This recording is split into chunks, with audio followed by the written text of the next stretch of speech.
दोस्तों, आज जो कहानी हम देखने जा रहे हैं वो करीब 9 दशक पहले की है, जब हमारा देश आजाद नहीं हुआ था, यानी कि हम गुलाम थे।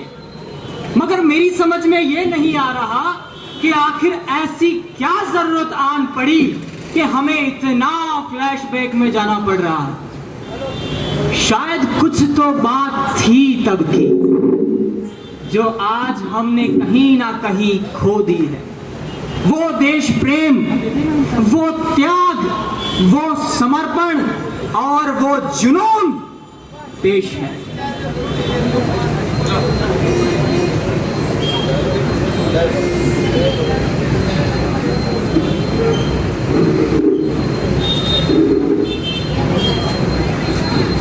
साथियों, हम सब आज यहाँ एक ही कार्य, एक ही उद्देश्य के लिए इकट्ठा हुए हैं। आए हैं हम सब घर छोड़कर, सभी रिश्ते नाते तोड़कर।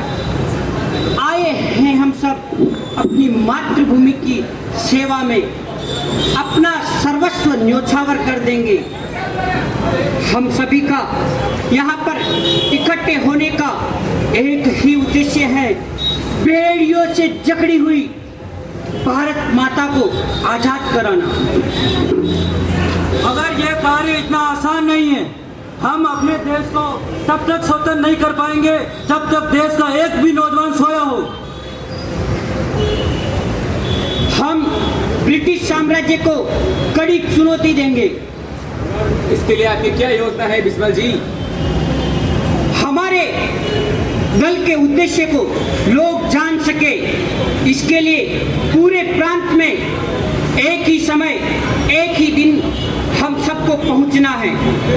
जी बिस्मल जी। राजगुरु, एक पर्चा छपवाओ जिसमें देश के सभी नागरिकों को इस क्रांति से जोड़ने की आवाज हो।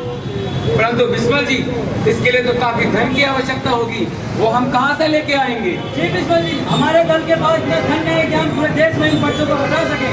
और इस कार्य के लिए हमें डोनेशन कौन देगा? पैसों की चिंता तुम मत करो अशफाक साहब, पैसों की व्यवस्था हो जाएगी। तुम एक्शन करो और फोकस। तो ठीक है साथियों, सरफरोशी की तमन्ना अब हमारे दिल में है। देखना है जोर कितना बाजुए का दिल में है, बाजुए का दिल में है, बाजुए का दिल में है, बाजुए का दिल में है। सन 1920 से 1925 का समय, गांधी जी के असहयोग आंदोलन के स्थगित हो जाने के बाद सचिंद्र नाथ सान्याल ने एक नया क्रांतिकारी दल का गठन किया, HRA। ये दल देश के लोगों को आजादी की क्रांति के लिए जोड़ने का काम करता था, लेकिन बिना धन के कोई भी काम कर पाना बहुत मुश्किल होता है। और यहाँ तो और भी मुश्किल थी, क्योंकि सारे क्रांतिकारी अपना सब कुछ छोड़कर सिर्फ और सिर्फ देश के लिए जीने आए थे। मगर ये क्या, प्रणवेश अपने हाथों में कुछ लिए कार्यालय की ओर क्यों जा रहा, जहां चंद्रशेखर आजाद और क्रांतिकारी बैठे हैं? आओ देखते हैं। जय हिंद पंडित जी। जय हिंद। क्या बात है प्रणेश, आज इतने चिंता में क्यों दिखाई दे रहे हैं? नहीं पंडित जी, ऐसी कोई बात नहीं है। आपकी इजाजत तो एक सवाल पूछूं पंडित जी? हाँ हाँ पूछो। मैंने सुना है आप अपने माता पिता की इकलौती संतान हैं। हाँ तुमने ठीक सुना है। पंडित जी, मैंने एक बात ये भी सुनी है कि आपके घर के हालात इतने अच्छे नहीं है, आपके माता पिता भूखे मर रहे हैं। वो तो है। पंडित जी, मैं ये कुछ रुपये लेके आया हूँ, आप इन्हें प्लीज ग्रहण कीजिए और अपने माता पिता की सेवा कीजिए। इन रुपयों के लिए मैं तुम्हारा आभार प्रकट करता हूँ, लेकिन इस समय इन रुपयों की घर को बहुत जरूरत है और ईश्वर की कृपा है कि तुम ठीक समय पर यहाँ आए हो। पर पंडित जी, मैंने पैसे आपके माता पिता के लिए दिया है, आप इन्हें जल के अंदर कैसे खर्च कर सकते हैं? भैया आज देश के करोड़ों लोग भूख से लड़ रहे हैं और मैं केवल अपने परिवार की चिंता नहीं, अभी तो पूरे देश की चिंता करता हूँ। नहीं प्रवेश नहीं, ये क्रांति की लड़ाई है और इसमें हम उतर चुके हैं, अब हम इससे पीछे नहीं हट सकते। ठीक है।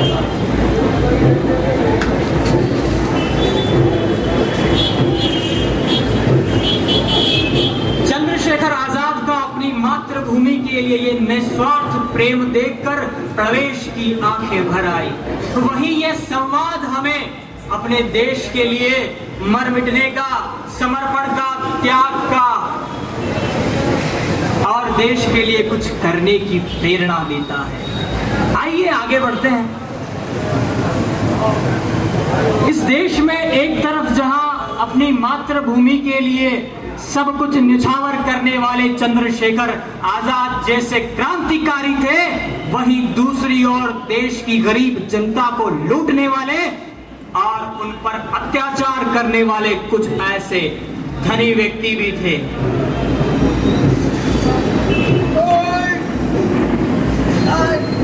अरे मुनीम जी, अरे हमारी कुर्सी कहाँ है? लाते वाले लाते। मजा आया खाना खा के। आइए बैठे मालिक बैठिए।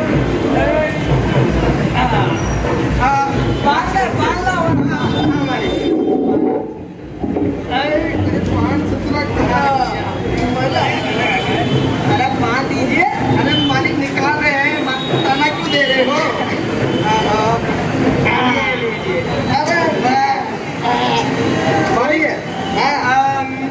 इस महीने की ये खाता बही है।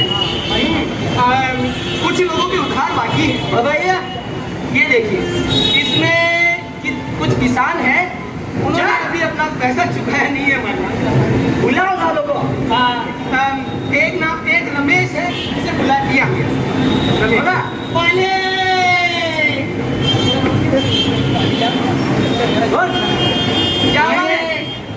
क्या इसका हिसाब? रमेश है, रमेश।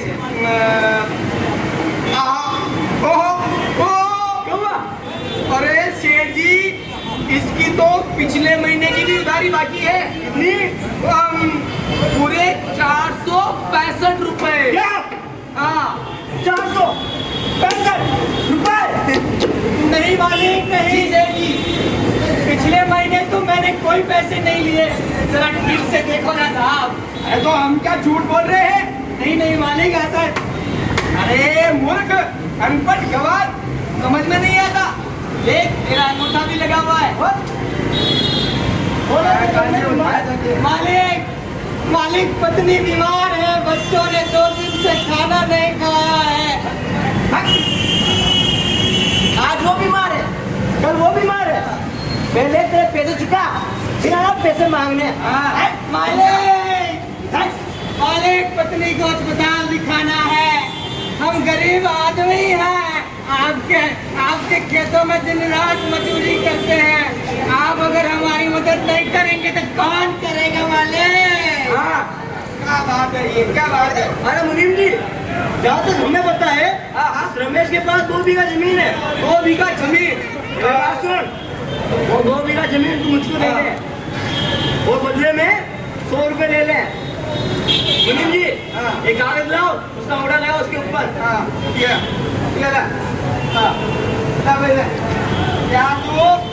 अंगूठा लगा जल्दी लगा, देख मत। मालिक कितने रुपए देने इसको? 100 रुपए दे। 100 रुपए? 100 रुपए? 100 रुपए काट कर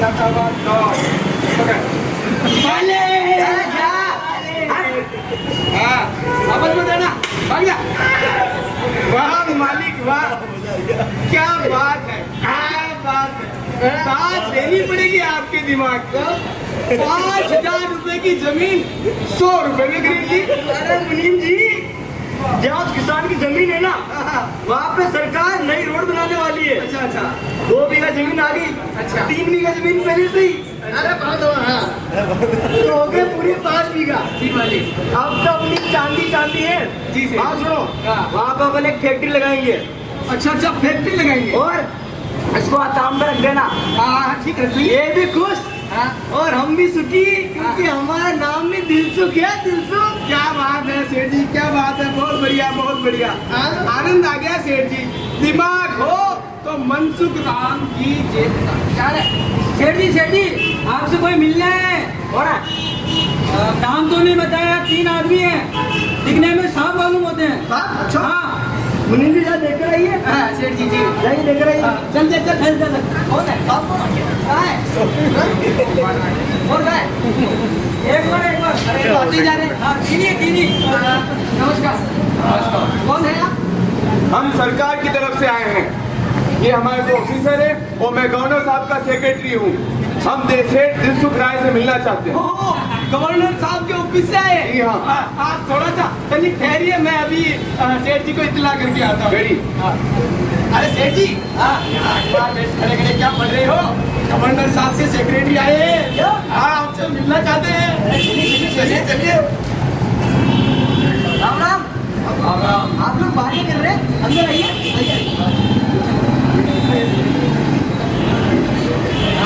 तनिक बैठिए बैठिए, हम भी बैठिए क्या बैठिए, शाबाश। बैठिए। अरे मारते खड़े हैं, पिटाइए। आप यहाँ बैठिए। अरे चंदन एक और निकाल, एक और। हाँ बोलिए। लड़ाई में सरकार के पास धन की कमी आन पड़ी है ओहो राम राम राम। और इसी कमी को पूरा करने के लिए मुझे गवर्नर साहब ने आपके पास चंदा लेने के लिए भेजा है। अरे मालिक, आपने क्यों करी? हम खुद रहे थे वहाँ पर आपकी सेवा में। अजी आप आओ या हम आए, एक ही बात है, बस सरकार का काम होना चाहिए। ये तो आपका बचपन है हुजूर। अब बताइए मुझे चंदे के लिए कितनी राशि लेनी है? इनकम टैक्स के हिसाब से आपको 15,000 रुपए लिखे गए हैं। 15,000। सेठ जी, आप कोई मामूली आदमी नहीं है। आप जो टैक्स चुकाते हैं उसे देखते हुए ये कोई धनराशि अधिक नहीं। और वैसे भी महामहिम गवर्नर आपसे बहुत खुश हैं। अच्छा हाँ, वो आपको राय बहादुर का खिताब देना चाहते हैं। राय बहादुर, हाँ, सरकार ने जिन धनवानों की सूची जाहिर की है उसमें एक आपका भी नाम है। अच्छा, समझ लीजिए राय बहादुर की पदवी आपकी हुई। राय हाँ सेठ जी, आपको बराए बहादुर बनने से अब कोई नहीं रोक सकता। मुनीम जी राय बहादुर मतलब मनसुख राम सेठ राय बहादुर। अरे हम राय बहादुर बन गए। खड़े खड़े क्या देख रहे हो? जाओ। अरे 15,000 रुपए ले उनका, दो फटाफट दो। अरे हम राय बहादुर बन गए। मजा आई यार, धन्यवाद, बहुत बहुत धन्यवाद। क्या किसको देना है भाई? हाँ आप में से किसको देना है? पैसा आप उनको दीजिए। ये लो।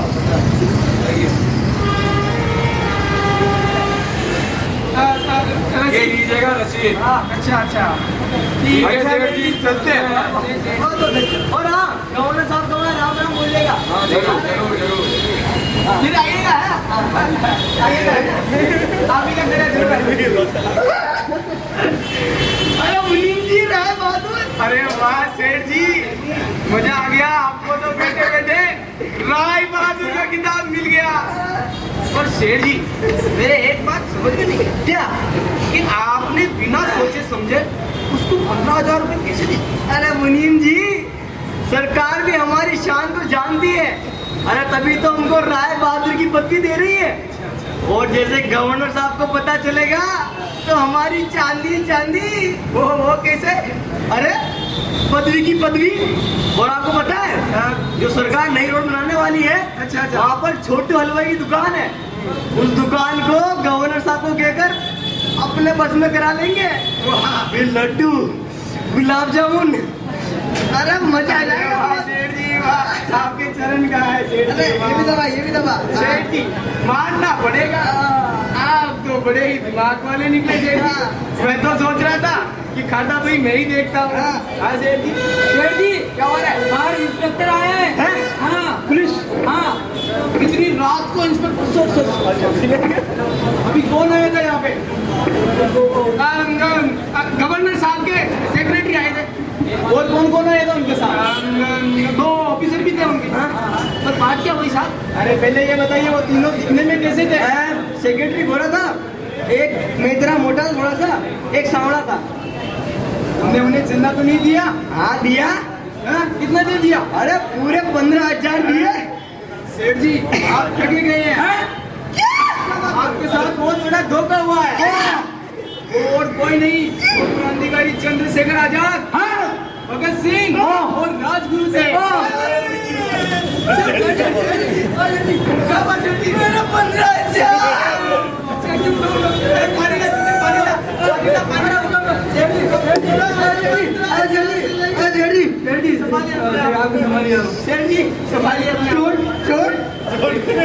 15 करोड़ उनको आपने कहा था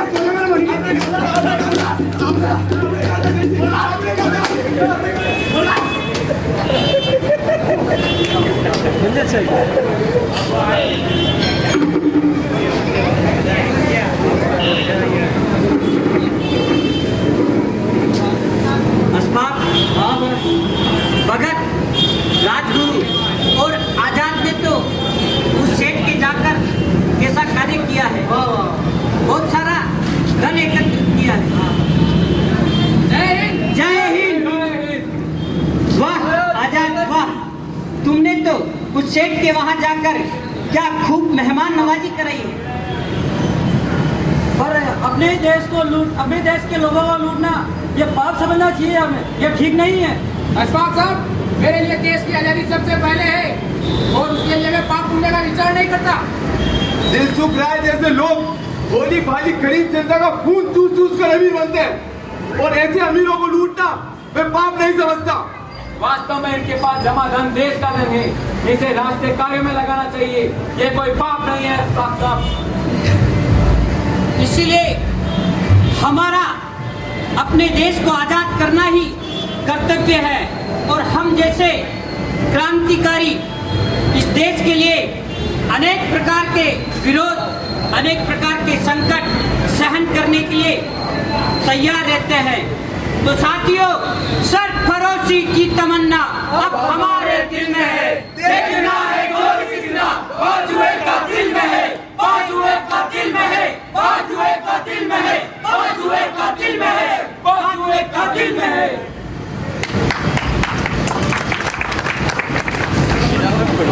देश के लिए अपना सब कुछ त्याग देने वाले ये योद्धा, ऐसे योद्धाओं को हम नमन करते हैं जो हमें अपने देश के लिए जीने की प्रेरणा देते हैं और आह्वान करते हैं कि आओ आओ अपने राष्ट्र के लिए एक हो जाओ, मानवता के लिए एक हो जाओ और अपना निजी स्वार्थ त्याग कर राष्ट्र के बारे में विचार करो।